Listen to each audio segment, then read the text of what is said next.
মূলত আমরা ঈদকে কেন্দ্র করে আমার একটা গরুই আছে। এটা যদি বেচা কেনা হয় আলহামদুলিল্লাহ, না হলেও আপনার কুরবানি পরে বেচা কেনা হবে। তো গরুটা আমি 3 বছর টোটালে আমার খামারে লালন পালন করছি।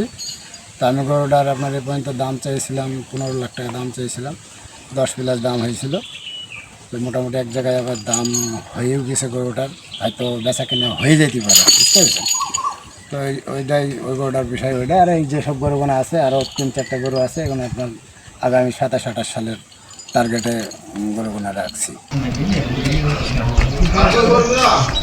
আমাদের এবার যে আমরা ভালো গরুগুনা মেহেরপুর, যেহেতু মেহেরপুর চুয়াডাঙ্গা খামার যেসব বেশি টাকা গরুগুনা বিক্রি হয়, ওই গরুগুনার কাস্টমার মূলত এবছরে কম। এবার গরু বেচা কেনা হচ্ছে 5 লাখ 6 লাখ, সর্বোচ্চ এগুনা 10-15 লাখ টাকার গরু বেচা কেনা খুবই কম হচ্ছে।